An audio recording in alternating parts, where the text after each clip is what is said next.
Missed you. Missed you. Oh, so great to be back, and so happy to have the boys with us again. We've been on tour now for a couple of months, and we really, if we ever thought we took it for granted, now we're so grateful to be back, so grateful to have you with us. This is the moment you've been waiting for. Thank you so much for being our beloved gold attendees. And we're going to bring the guys on right now. Let's have a warm welcome for Jared and Jensen.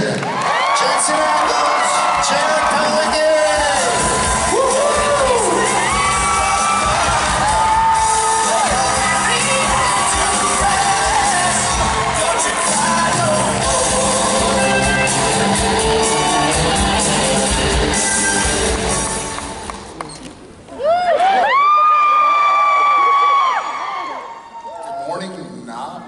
You can do it better. NOLA? Nolans? I know! Hail Buckets! When we got done yesterday, all the restaurants, I guess Saturday, and the world's opening back up, so all the restaurants were like, yeah, we'll have something for you in like 2 hours or 3 hours. And I was like, do I just fucking call Bacchus and have him make a call for me? Hi, man. Like your friends, It was, this wasn't this trip, and I may have told this story, but I'm going to tell it again. So,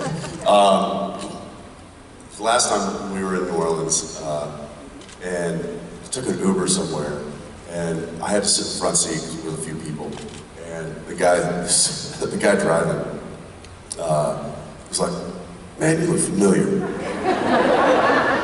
And I was like, "My name's Jared Padalecki." Actually. No, and there's somebody from the back, I forget who we were with, but it was like, that's Dean from Supernatural. And the guy was like, I don't know what that is. And then my wife was in the back, she said, it's Bacchus. And he goes, oh, damn! You're the king! I sure am. It's a thing here. It's a thing. How's everybody doing? Yeah. Who's a first timer?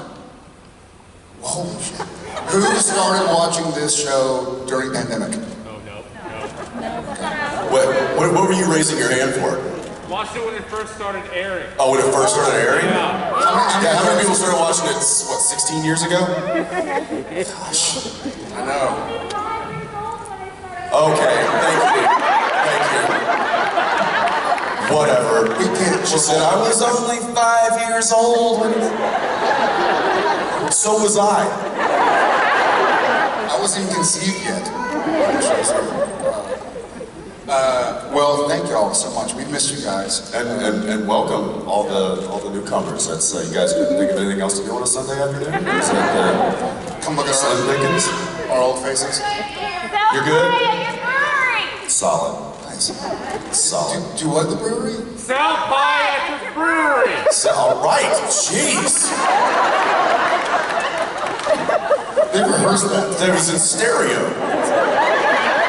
I'm not even mad. I'm impressed. Well, technically we do, but they're pizza pies. Okay, that's... No, he's like, no, ain't gonna cut He's it. gonna go back in time and not watch it. Well, let's, you guys have been waiting. I see a hand already. I'm gonna go ahead and start with that. I think you had a question, not just waving? Okay. Every now and again, we'll be here, and I'll be like, okay, so who has a question? So I'll be like, hi. No, I was just waving. So, Hi, I'm Patty. Hi, Patty. I wanted to know, Jensen, how can we get your beer to New York? Oof. Well, drive from Austin to New York.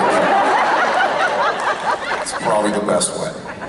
No, we're still self-distributing right now, so we're only covering a very small portion of even Texas at this point. Yeah, as much as Texas is not for a lot of regulations, we are. There's a few places. There's a few places in San Antonio. The Texas Alcohol Beverage Commission is pretty strict. Like, there are a lot of loopholes you got to jump through to do anything. Yeah, a lot of red tape. We're probably close to getting in bed with a distributor at this point. So when that happens, Any distributors out there? yeah. See 2 hands? So you're not gonna, you got 5, 6, 7, 8. So when that happens, there might be more likely to get it in New York. But we'll see. Hopefully soon. All right, thank you. Thank you. Oh, right here. Yeah, you. Well, we'll give you a mic. Hi. So recently I was at Rhode Island Comic Con and ran into Jesse Usher. And I asked him for some info on you. I hear you have a good party trick, Jensen, that you can, he said I should ask you to chug a beer? Or shotgun a beer. Just shotgun a beer? Yes. It is New Orleans. All right, bring out the beer. So do you have any other fun party tricks too? Wait, Jesse told you that did I shotgun a beer? Apparently more than one if you don't remember it. This sounds like me. Yeah. If you grow up in Texas, at some point in time, you Bit of a rite of passage. Yeah, it is sort of a rite of passage. But should probably go away once you hit 40, and it clearly hasn't, so thanks, Jesse. Yeah, I'm sure I did that once or twice, or maybe even 7 times. It's a fun night. In front of Jesse. Yeah, that whole cast is a lot of fun. They have almost as much fun as we have, but not quite. Not quite. Yeah, I had a good time. All right. I'm gonna stay on this side. I'm gonna go the farthest that way. That's you, yes. Hey. We're trying. Hey, it's What's up, girl? Jensen, I went to Acme Oyster Bar last night. Turns out I like oysters. Who knew? Where'd you go? Acme Oysters down Right? in Prince Quarter. Charboiled, Acme Oyster both. House. Some charboiled oysters? Yeah. I'm telling you. Yeah. Have you ever had sweet potato beignets? It's so good. Sweet potato beignets? It says sweet potato and duck, but there's no duck that I could see. Is it like sweet potato and then like... Yes. Okay. No, but it Must be was. duck fat or something. I think so. That is but cooked in duck fat. go there. It's a mouth Is gas. that also Acme? No, it's Sobu. So Sobu. S-O-B-U. Okay, I have another suggestion for you. Okay. So last night, I went to Tipitina's, which is it's an institution here in New Orleans. It's a music venue place. And went there, saw a little bit of a show, and I was like, I gotta work tomorrow, I gotta get out of here. But just outside the door, right across the street, in the median of the road there, was a guy with a big giant smoker who makes his own sausage and cooks them right there on this, I don't know how old the grill was. And my friend who lives here in New Orleans is like, you've got to try this. I'm like, it's street food, I'm good. And I just had dinner, he's like, you need, I'm sorry, I'm not taking you home unless you have. I'm like, fine, one. It was a religious experience. I'm not kidding. Yeah, it was like... What time was this? Like 1? Gosh. 1 this morning? And it was... Listen, my wife's here, and I don't do well with a curfew when she's around. It's just, she's kind of in charge, so that's what happens. But I'm glad that this happened, because it was phenomenal. So if you find yourself at Tipitina's any night in the near future, look for this fella making his own sausage. Oh. Well, she said she's going to tell my cousin's son that he's going to have a new girlfriend so she can have all the food down here. Well, there you go. Any excuse is a good one. Yep. All right, let's go in the back there. Okay, yeah, you're pointing to somebody else, which I like that method. That's nice. Supernatural tends to give us flawed parents who are also heroic, and I'm wondering, now that Sam's a dad, what do you think his strengths and weaknesses are as a parent? Sorry, what? I caught half that. Now that Sam's a dad on the show, what do you think his strengths and weaknesses would be as a parent, since Supernatural's parents tend to be flawed people? Got it. I still can catch up. Now that Sam is a father, Yes. what do you think Sam's strengths and weaknesses are, since parents like Supernatural tend to be flawed? I see. Well, we all know how Sam is flawed. Sam's dead now, his father. So, his strengths Very flawed. He's so, I think... What an absent father you are. Sucks being dead. I feel like, I hope that Sam, and I figured and thought that Sam would have tried to take the best of all of these wonderful characters, his brother most of all, that he learned throughout the years, and been a really supportive and patient and kind father. But I'm sure he still has demons. I'm sure he still didn't sleep too well, and he probably told Dean Jr. to read too many books so that he could kind of take after Sam. And gave him a 45 to keep Take him him 45. Thanks for bumping that. Thank you. That's me. Right there. Another pointing and a pointer and a pointed at. Behind you. That's the new method, guys. Behind you. The other behind you. The one where you face the other direction. Yes, that one. Look where you face the other direction. It's early. Go behind you. The other behind you. The one where you face the other direction. Oh, that one. That's all I can think of. Got it.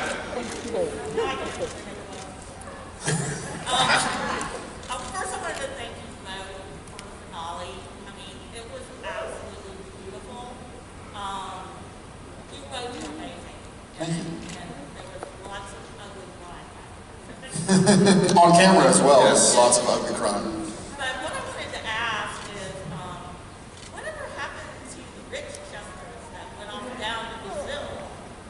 What are they doing? I would love to see them on a hunt.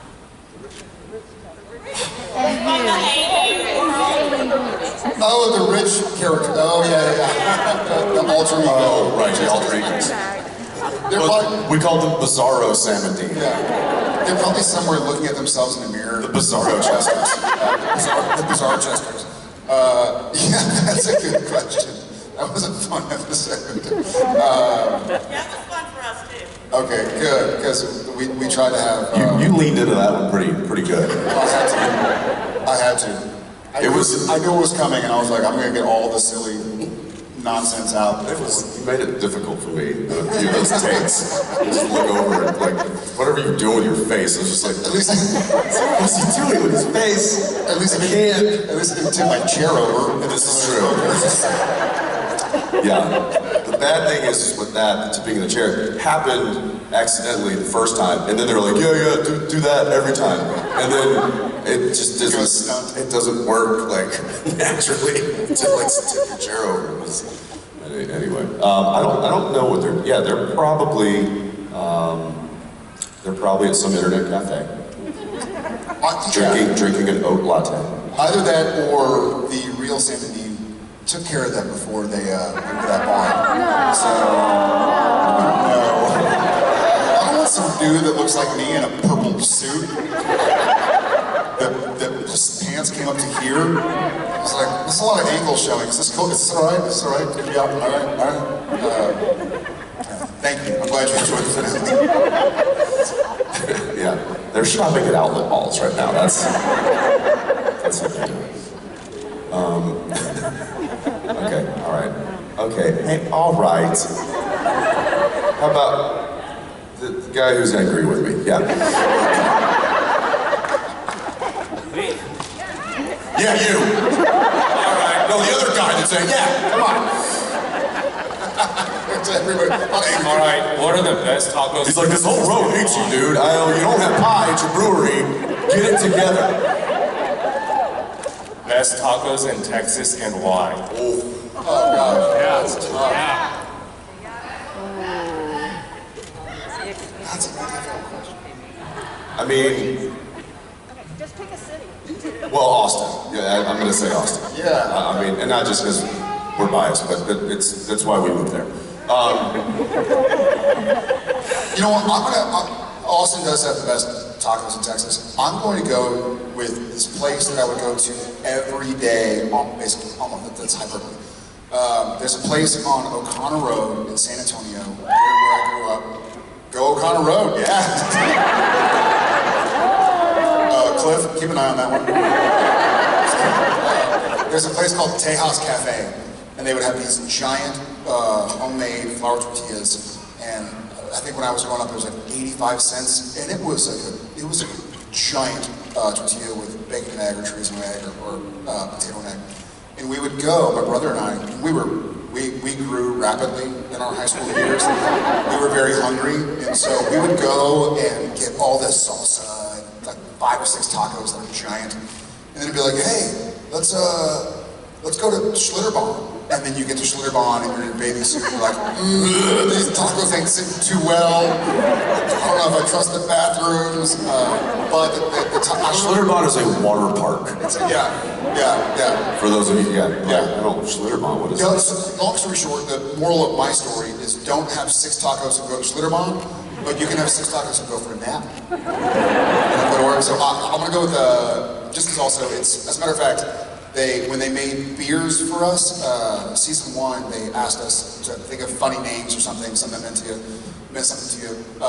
And my beer was called Larkler Tejas, and it's because of Tejas Cafe. It's because of the tacos at Tejas Cafe. So, yeah. Go O'Connor. I want to hear, you're a stable, you do Taco Deli or Torchy's, I mean, there are so many. Yeah, I'm trustworthy. There's some really good, I would probably go Taco Deli. Yeah. In Austin. Yeah, Taco Deli's great. It's always solid. I would like to go with somebody who's not angry at me. Anybody? Yeah. Okay. I see 2 hands in the back. There were 2 hands, they just went down, she got tired. Or were you smelling your armpits? Yes, you with the fingers. Just because it's blurry and I'm like, well, just so we see. Hi guys. Hi. First, I just wanted to say thank y'all because of your show. I met my best friend online and we came here together. So awesome. Also, Jensen, this is for you really quick. It wasn't me, but did you see the shirt with Daniil on it that said the best thing about Jackals was his wife, and how did you feel about it? Well, I feel like the framing was a little off because I literally got cut out of the photo, which, well done, I suppose. It's a nice little like accent on the whole shirt. It's literally say like Daniil's better, and I get cut out of the photo. Which, okay, I got it. Thank you. I appreciated it. And I may have mentioned it to her, and she may be coming by this afternoon, so. Just to see that shirt, so if you don't have it on, put it on. It's on? You have it on? Looking for you later. Okay, right here, who thought she got called a second ago, but yeah, there you go. Yes. Keep your hand up, Right, nope, keep coming. The other, keep coming. Don't. Stop. It's a family program. Hi, my name is Summer. Hi, Summer. I asked this question to Jared last night, and he gave a great answer. Whoa! I swear you gave a great answer, but it's something important that I really wanted to talk about, and that is talking about why Dean's death was not him giving up, but accepting his point in the story. Why Dean's death was not giving up? It's not, because Dean is always known for never giving up and always keep fighting and keep living, and why he didn't take the opportunity to have Sam help him and go to, get an ambulance, and why she didn't like my answer. Are you looking for another answer? Is that it? Well, you're precious own. I have 2 thoughts on this. One is, and this is something that we heavily discussed during the filming of said scene, was that physically and logistically, we were playing the fact that it had, the rebar had positioned itself in a way that if I was taken off of it, that it would be instant death. So that it was like basically holding my lungs together, holding my torso together, which if you took me off of that, it would just, I would be gone in seconds. So that's kind of how we had to play that in order for it to make sense, so that, so that he didn't go and run and get an ambulance or go and get the medic bag and Impala and go into triage mode.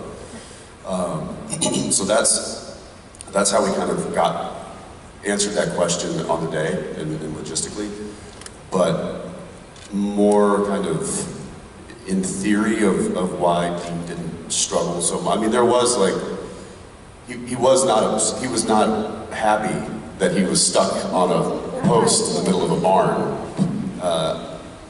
And in fact, I think there was something I added there, which was just, I just yelled, I forget what I said, like damn it, or just like, damn it!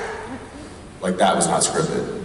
But I just feel like he would have been like, I wasn't prepared for this right now. But once it settled in that this was happening, I think, and we talked a little bit about this in the meet and greet yesterday, that there, and I think they mentioned that you talked about it too, about how much time had elapsed between the God showdown and the barn scene. And I think, I always assumed it was several years had gone by. And so they had been living in basically their ideal setting for several years.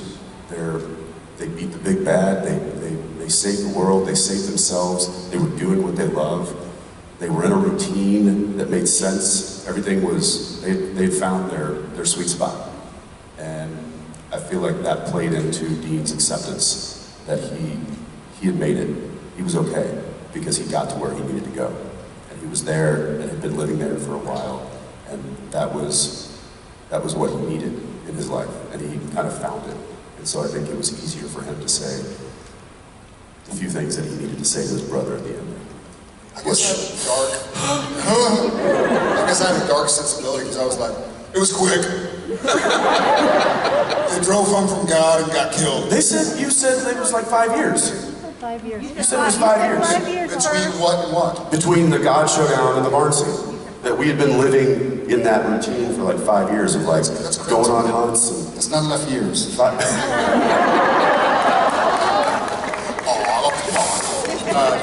right, fine. You were quick. Hi, everybody. She's doing the prom wave. It's a prom class. Hi. Hi. I was wondering if you two lovely gentlemen would mind showing us an elbow?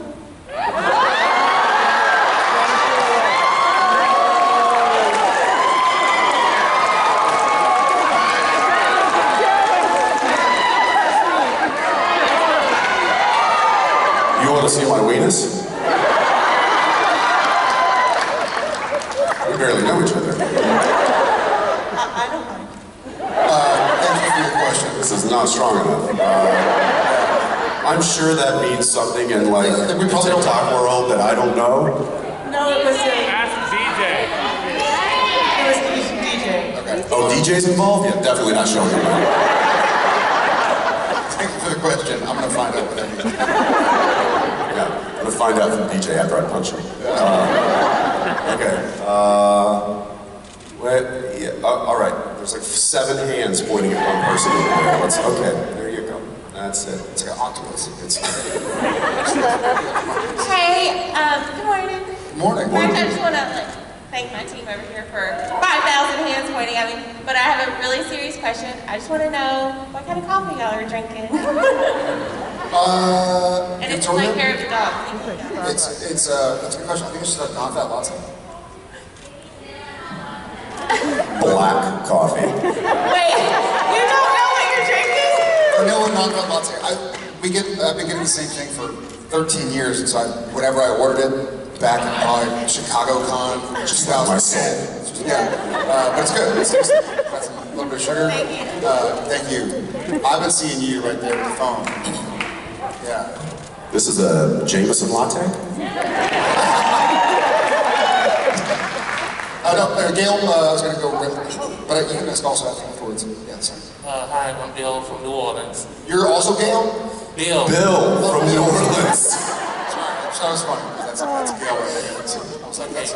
My wife and I are huge WWE fans as well, and that episode, Beyond the Mat, when wrestled or played with the Miz. How was that episode for you? Well, first he was lovely. We had a really good time working with him. And then our buddy Alex Pondek, who played, I forget the character's name now, but the other star wrestler that Dean was so excited to see. I mean, that was just one of those episodes and one of those storylines that we really have fun doing, because it's it's a little bit out of the norm when we do things like that. So we really eat those up. I liked it. I will say they're both great guys. They're both big old scary guys who are just sweethearts. Yeah. Yeah. Padalecki was a heavyweight boxer in Canada for many years, and he and Tomo still kickbox and train together. And Paul Lazenby, he was like a mixed martial artist in Japan. Like, he's been all over the place, even before the UFC started. And they're the scariest guys and the kindest guys you could ever hope to know and call friends. Yeah, I think I mean, in my experience, like those trained fighters, those guys that have like really been in it and understand that world, tend to be like the sweetest, gentlest souls. Like, it's like they don't have to puff their chest up because they know they can kill you. It truly, like, I find that more often than not when I meet like fighters or trained boxers or something. It's like they're like the most like calm and cool and collected folks, and they pull their hair back and they have cauliflower hair, and you're like, not messing with me. Nope. Respect. Yeah, but that was a fun episode. Thanks. Are you looking at us, Cliff? Okay. He can't see that far. He only sees movement. He doesn't have his glasses on. If you don't move, you won't see. He's like Velociraptor. Everybody go. Stay still. T-Rex. Well, you thought you were in Hale, wasn't it? Yeah, Hale. That's awesome. Look at that. You don't have to run. Oh, sorry. Hi. So my question is, I was curious how you think Sam would have reacted on Dean Jr.'s 6-month birthday. He didn't leave the room, let's put it that way. I thought I turned everything off. Yeah, I think Sam was very aware of what still goes bump in the night, and I think Sam did some stuff in his years behind the scenes, and go take care of stuff that he was concerned about, or something that might threaten his family. But you can bet that Dean Jr. slept in the same room as Daddy Sam. Jerry, you want to talk about a helicopter parent? Yikes. Totally obnoxious helicopter parent. Thanks, God. I'm gonna go, gosh, now everybody's pointing at everybody. Nobody has a real question, they're just pointing at their friends. I'm gonna go right here, Rainbow Mask. I like your beanie.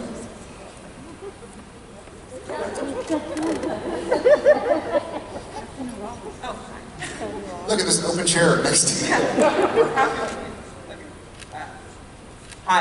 Hi. I have a question on my phone. You have a question on your phone? Yeah, I wrote it down. Yeah, just airdrop it to me. That's fine. Our anxiety really bad.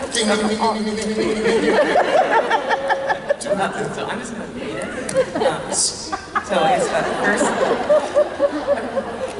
You're okay. Hi. So I'm just going to read all of this. So first, thank you, Jared, for your work with AKF and destigmatizing mental health. It's inspirational, honestly, and you and your portrayal of Sam helped me, and I know a lot of other people throughout all the years. So thank you for that. My question, though, is about the finale. So it was established in season 5 that Sam and Dean were both, because they shared a heaven, they were, at least Ash said that, at least inferred in the episode, that they were soulmates because they shared a heaven. Platonic soulmates, just to make sure to clarify.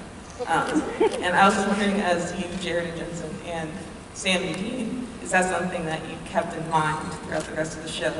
At least knowing in the future that they would be sharing a heaven? And is that part of the security they had in the finale after they kind of established their own routine? Yeah. Knowing that after the fact that they would be also sharing a heaven, because they didn't know that Jack would change it. Sure. And I guess also on top of that, after Dean died with Sam, is that something that he ever worried about was going to heaven and knowing that he would. I think we understand. Yeah, thank you. I think Sam and Dean, you know, especially after, say, season 8 or 9, knew that they were going to be together one way or the other, whether on this planet or the next. And especially when, you know, Jack and Cass came along and wanted to offer their help. Like Heaven Bobby said, you know, they had a big hand in heaven and making sure it could happen.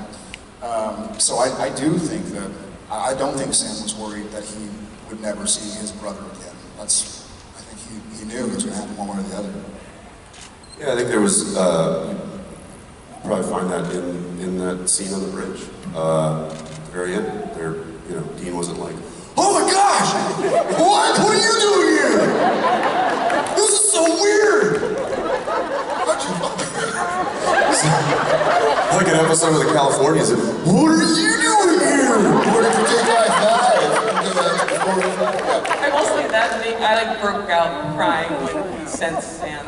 I couldn't. Right, and that was always meant to be like that. That moment was supposed to be like, yeah, Dean was supposed to be like, you know, what took you so long? About time, kind of thing. Not, what are you doing? Yeah, so I think they knew. They knew that they would see each other again. And on that note, we're out of time. Let's go, panel. I'm sorry. We're not going anywhere. We'll be back. I'll see you later. Thank you all so much. Thanks, guys. Appreciate it.